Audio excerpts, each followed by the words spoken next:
Hello my friends, it's March 9th, 2017, and it's time for today's big story. Technically, this story came out very late yesterday, but I wouldn't feel right if I didn't cover it. It's something that goes beyond the regular big story.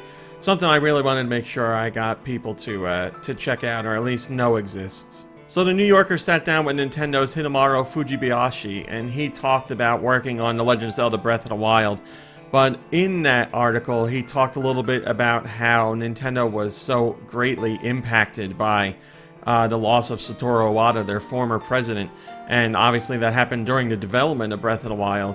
And it was really hard for the team to deal with. And this passage I'm going to read shows just how impacted everybody was at Nintendo by Mr. Iwata's passing. Fujibayashi says, "When Iwata passed away, there were moments we'd come up with an idea which we'd be excited to talk to Iwata about.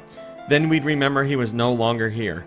Miyamoto told me it was the same for him. He'd come up with an idea at the weekend and would feel excited to speak to Iwata about it on Monday, only to remember. The sadness runs deep. This is approaching spiritual talk, but we had the sense that he was watching over our work. That became a source of motivation, a drive for us to improve and be better." As he says, it's a bit of spiritual talk, but I mean, look at how well The Legend of Zelda Breath of the Wild did as far as review scores goes.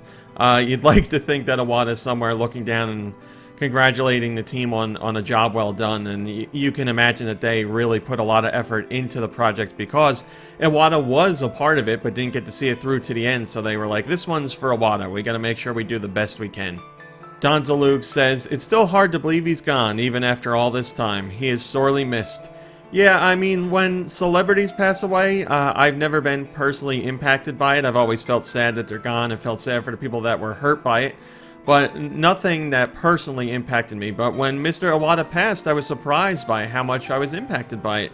It really hit me hard, and I'll never forget it. I was actually on vacation in North Carolina, and I saw the news pop up, and I was like, no, this can't be true. And I kind of still have that feeling now. I mean, there was nobody like him, and I don't think there ever will be.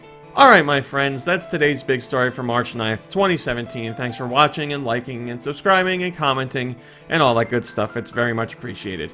I'll be here for whatever tomorrow's big story is, and I sure hope you will be too. So until then, have a lovely day, have a lovely evening, and I'll see you in a few short hours.